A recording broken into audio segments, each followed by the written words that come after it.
So for decades, the idea was simple. You work hard, you pay a little rent, and then eventually you can buy a home. But in 2025, that plan is quickly collapsing. Rent has become the budget, and homeownership seems so far out of reach. And for so many Americans, the only option left is leaving the country entirely. Today, we're going to be reacting to TikToks from people who say that they are better off living abroad than staying here in the US. And we're going to break down the financial math behind all of it, including how much people are saving, why the cost of living gap is widening so much, and what this means for jobs and the American dream. And stick with me until the end, because I'm also going to be sharing the financial pros and cons of leaving the US, plus what this trend says about where America's economy is headed. Okay, so let's start off with the foundation of all of this, the so-called American dream. So you know the story. You work hard, you stay committed, you stay determined and disciplined, and eventually you can build a stable life. But for so many people, that dream has flipped into something entirely different. Instead of stability, it feels more like hustle after hustle. You're living paycheck after paycheck, or even worse, paycheck to credit card. So here in this next clip, we'll hear from someone who calls this dream out for what it is and what it has become. I want to respond to this comment. The new American dream is to leave. I 1000% agree with this because I moved from California to Dubai. Best decision I've made, because the American dream that we were taught as kids does not exist anymore. So for example, we were told to go to school, get a degree, buy a house. How are we going to do that today? I'm from San Francisco, and the average house in San Francisco right now is $1.2 million. Who the F can afford a $1.2 million house? And again, this is not even a beautiful house. There's going to be homeless people probably right in front of your house. People are going to be breaking into your car. It's so dirty. It's so disgusting. It's not safe. Like, who wants to live like that? I'm sorry. I have to leave, and I'm glad I did. So the top comment is, I got 2 degrees, a bachelor and master's, and no one wants to hire me. I find that to be mind-boggling. Like, this is a new time right now where people who have gone to school, who have taken out all of this student loan debt, masters, a bachelor and a master's degree. Someone with a bachelor and master's degree still cannot find work. So that's the feeling that so many people have right now, that the American dream, it actually has turned into an endless grind where you're barely staying afloat. And it's why so many people are questioning if there's a better way. Americans are leaving this country in record numbers. And I'm not talking about vacation. I'm talking packing their bags, booking their flights, and leaving for good. In the first few months of 2025 alone, the amount of people that just said, I'm done, and moved abroad doubled from the year before. That's not just a blip, okay? That's a wave. So why? Same reasons you and I complain about every day. Cost of living going through the roof, political chaos that never seems to end, and the fear of safety even when you're just going to the grocery store. But here's the thing, it's not just dreamers or millionaires doing it. It's normal people.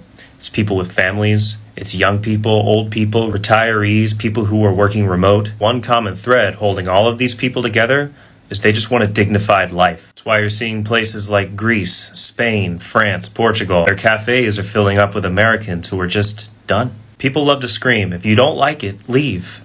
Well, we are, thousands and thousands of us. And it's not just talk. This is becoming an actual movement. Every day, more people are deciding that the US economy just does not work for them anymore. And they're leaving to find stability elsewhere. So in this next clip, we are going to look at the heart of the entire decision. The cost of living, right? You're going to see how living abroad stacks up against staying in the US and why the financial math is convincing people to leave. Hey, I'm Lexi. I live in Japan, and I'll share my bills with you for the month of June. My rent is 35,000 yen. My car payment was 15,000 yen.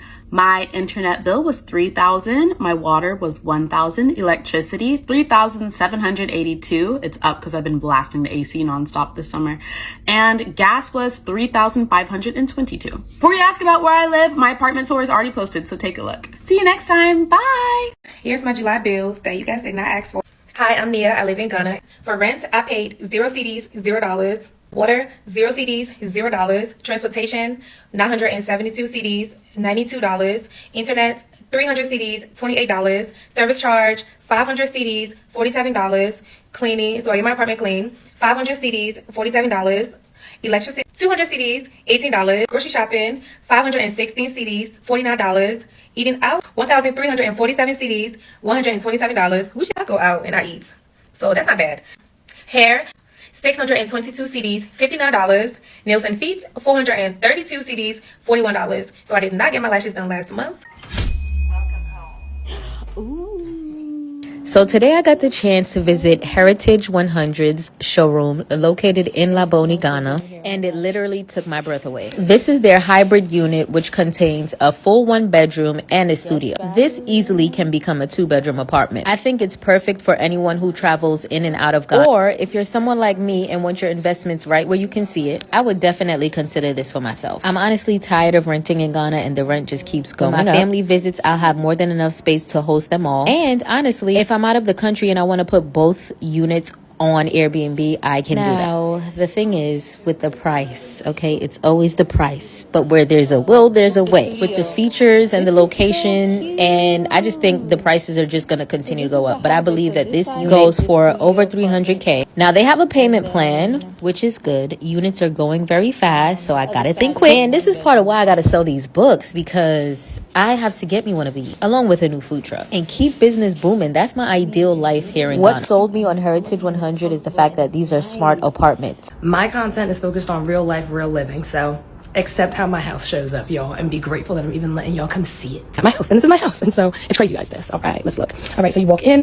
This is my house. This is my dining living room area. This is just the walk-in foyer. I've got 1 bedroom right here.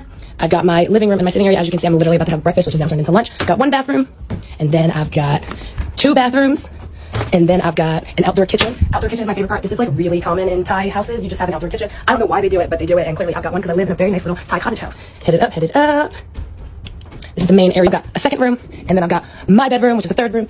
Open this up. And the next thing you know, we're at the top of my house. Look, and there's the kitty. $210 gets her a downstairs, an upstairs, a little back space. Wow. It's an entire house for $210. Are you crazy? Are you kidding? People follow me because I moved from the USA to South Africa about 2 years ago. They followed me because I showed the glitz and glam of everyday life as an expat living abroad. But the thing that y'all don't know that I seldom talk about is the fact that I left America running. I literally sold everything that I had acquired over my whole life in a span of about 3 months so that I could relocate with my man and my kids to a new country because I was tired. In my 20s, I was tired. I was exhausted of the rat race. I was tired of running and trying to figure shit out all the time. I was tired of paying bills that just didn't make sense anymore. I was tired of only working to survive and never seeing any of the money in a meaningful way. I was tired of having to put my mental health on the back burner and not being able to spend all the time that I wanted to with my children. I literally got PTSD for how many times I saw a person that looked like me or my children get unalived by police officers or some other BS in the States. And the truth is, I was scared to become my mom. Me and my mom had kids around the same age in life. She was about 22. I was about 22. She had 2 kids. I had 2 kids. She ended up raising her kids by herself. I ended up in a situation. And I knew how hard my mother worked all of her life to have everything that she had. And I love her and I value her and I appreciate her so much for it. But every single time I talked to her on the phone, I grew more and more resentment for who I was becoming. And it's not because she's not a great person, because she is. She's the best woman. She's the strongest woman. She's the most fearful woman. She's the best woman that you could know. She's a fucking superwoman. But I didn't want to be a superhero. I wanted to be a mom. I wanted to be a lady. I wanted to be a flower. I wanted to be well kept. I wanted to be easy going. I wanted to be able to breathe. I wanted to be free of anxiety, free of stress. I wanted to be a woman. And I knew that what America demanded of me was not that version of myself. I knew that I could not show up as who I wanted to be fully and still be compensated fairly enough to be able to continue to live that lifestyle. So I sold everything that I ever had, y'all. I moved here with literally 2 suitcases for each person in my house. And It changed me. No matter how good I make this shit look, y'all, it was hard. It was difficult. I'm talking about panic attacks, sleepless nights, losing weight, gaining weight, working 2 and 3 jobs, robbing Peter to pay Paul just to make sure my kids can go to school. But by the grace of God and the strength that my mama passed down to me, baby, we got it done. And yes, this move was for my house, but it's for my family, it's for my lineage, and I can't wait for them to join us. We moved out here for everybody. For real, for the culture. So this is where the financial reality really hits hard. In the US, $1,500 barely covers a 1-bedroom apartment in so many different cities. And then living abroad, you can live in a modern, clean, finished apartment with amenities for less than half of that. So think about it. If you spend $210 a month in Thailand instead of $1,800 in the US, that's already over $19,000 in annual savings. And for many people, that is the difference between constant struggle and finally being able to breathe financially. So here's a question for you. If you could cut your housing costs by more than half by just leaving, would you do it? Let me know down below. Or would the challenges of moving abroad actually keep you here? Let us know down below in the comment section. I would love to know your thoughts. So in this next clip, we're going to shift from the numbers to the real people. You're going to meet Americans who actually took that leap, and they have moved abroad to test out this so-called new American dream. I just realized I've never told you why I moved to Vietnam. So January 2025, this TikTok video came across my feed. His name is Chris. He lives in Thailand. And he was talking about how inexpensive it was to live in Thailand with the American dollar. So I went down the rabbit hole and I was researching Thailand. And then as I'm down the rabbit hole of Google and everything else, looking at Thailand, I see videos of Thailand versus Vietnam, Vietnam versus Thailand. So I went down the rabbit hole of Vietnam some more. That was in April. So on July 28th, I moved to Vietnam. Mind you, without visiting first. So this was like officially my second stamp on my passport. Korea was my first stamp on my passport because I had a layover over there. The plane wasn't ready. The connecting flight did not take me to Vietnam. They had issues. So they let me stay in Korea overnight. So the video that made me really move to Vietnam was a video of the beach in Da Nang, Vietnam. Mind you, I'm born and raised in Miami, Florida. So it kind of put me in the mind of back home in Miami, Florida. And at the time I was living in Houston, Texas. So I was like, oh my God, I miss the beaches in Miami. I, took it for granted. I hardly ever went to the beach when I lived in Miami. And then to see Da Nang, Vietnam look so similar to the beaches in Miami, I'm like, oh yeah, moving to Vietnam. And long story short, I'm living in Vietnam now. I've been here like a month and a half, or less than a half. And I love it. Now, my personality allowed me to move to Vietnam without visiting first. As a single Black woman, I moved across the world without visiting a place first. But that's my personality though. Like everybody can't do that, I know. So apparently I'm a little adventurous and I kind of go with the flow of life. And at this point, life has flowed me to Vietnam. I'm 54 and all my children are grown, and I wasn't dating for like a year and a half while I was living in Houston, and I had nothing holding me back. And I was like, girl, TikTok is telling you to go to Vietnam. Let's go. People are just going anywhere but the United States of America right now. They're just throwing out countries. They're like, let me try Spain, let me try Thailand, let me try Mexico, because honestly, anywhere that's not actively in war just seems safer than the United States right now. I feel like most people are going to either Mexico or Canada because it's close. Thailand, there's a lot of people going to Southeast Asia. Vietnam, that's where we're going. A lot of people going to China. All the countries that they've been telling us were so horrible for so long, people are going. Mexico, China, Vietnam, Ghana. People are going to these countries because we're realizing that the American propaganda made us think that these countries are so bad for so long. But when we look into it, these countries are light years ahead of us. Go to almost any other country other than the US, the food is better quality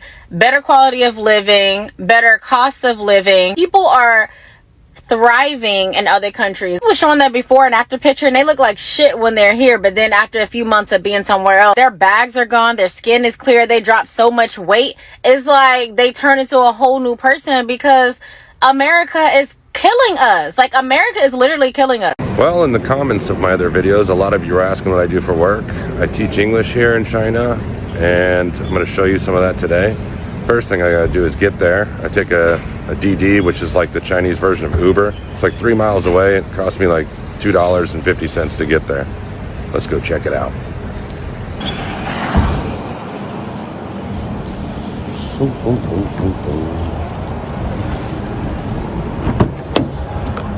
Ni hao, yao yao ling ba? 谢谢你。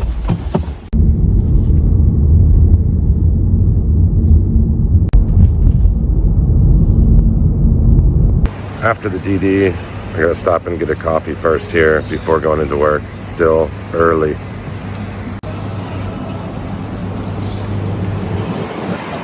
Ready for work now. When I get into the school here, well, into the garden. All right, stay active.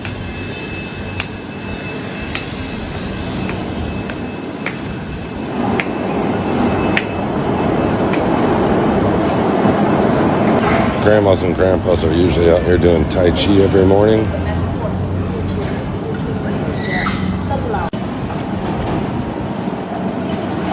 I'm gonna do a fingerprint to get in.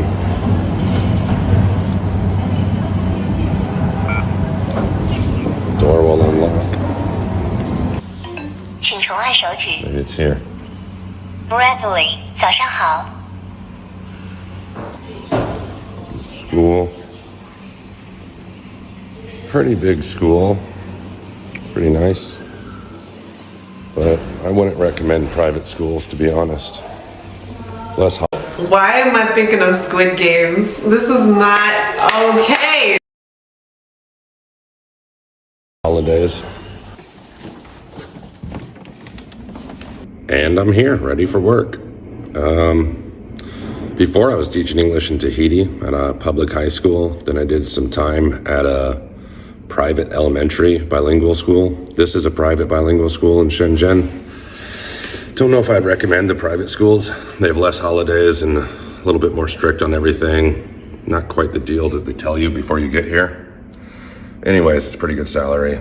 I'm trying to be grateful for everything I have, so. My fellow American, what has been the biggest culture shock leaving the U.S. and kind of exploring the world? I did go to Japan recently. It challenged the way that I see how things should be. And I'm from Philly, so I take the subway. I never really questioned it. I was just like, okay, subways are just bad. When I went to Japan, it was like, okay, yeah, this is cleaner, but no. You could go anywhere you wanted. Yes. It was cheap as hell. You didn't have to worry about, am I going to be able to get here? Am I going to have to walk? Am I going to have to take a bus? No, you're just going to get there. It's very meticulous in a lot of cities, and I feel like a lot of cities outside the U.S. walkable and have great public transport, which a lot of America lacks. Well, we're looking at leaving. We're going to look at Canada and Portugal. Those are the two places we're looking. I can't even believe that I have to say this, but I am not going to sit and wait and hope that what we're seeing unfold doesn't actually happen. I'm not. I'm almost 60. What does that give me? Another 25, 30 years? I'm just keeping it real here.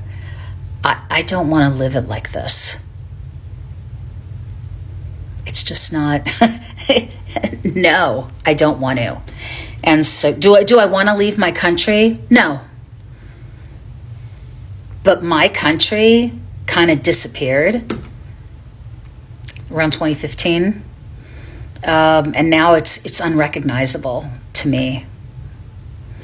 And so we're going to do a little research.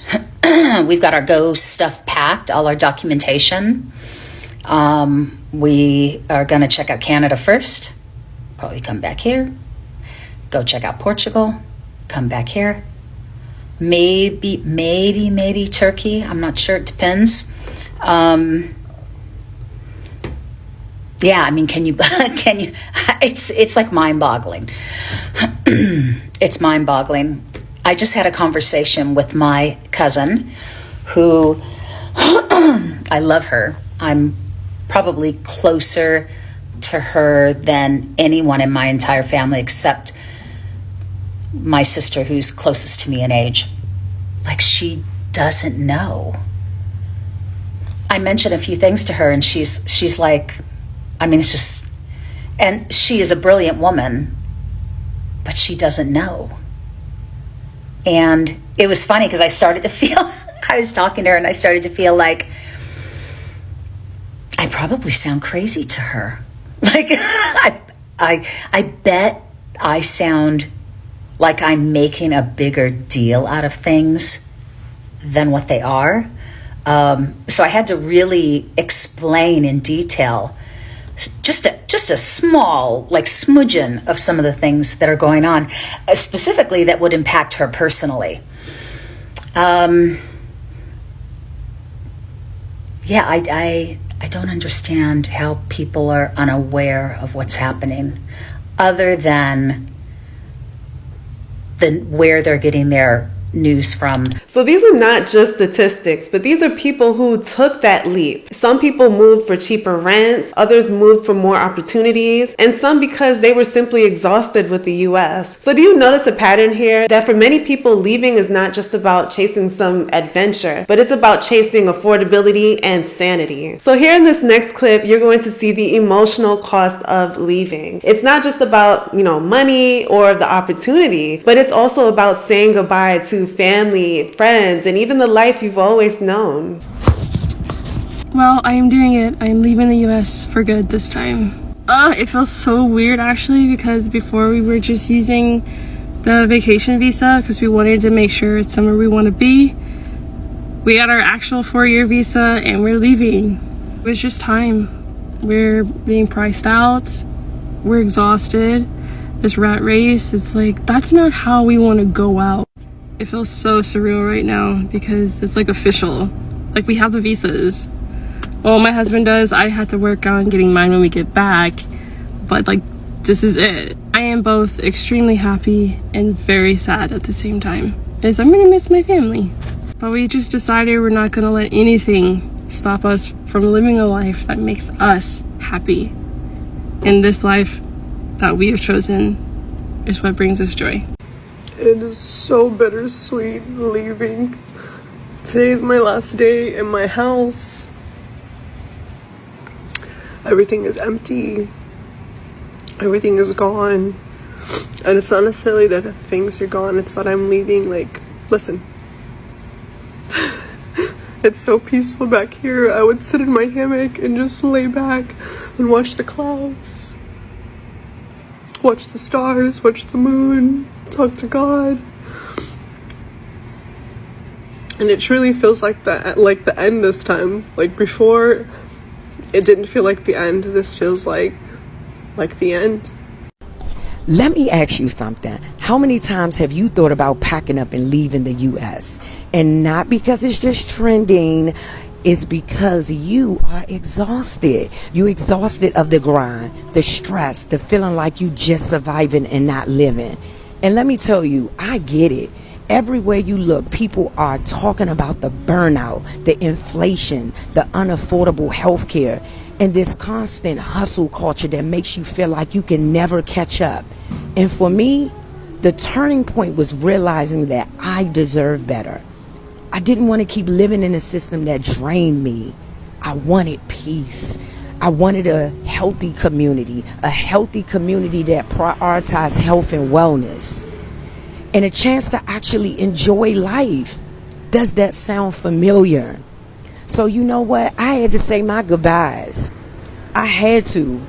I wanted to choose me and choose my health. So I know making this decision isn't easy. And for me, I kept saying, but what if I fail? What if I don't fit in that culture? But then for a second I said, but what if this is the leap that I need to thrive? So I downsized. I saved.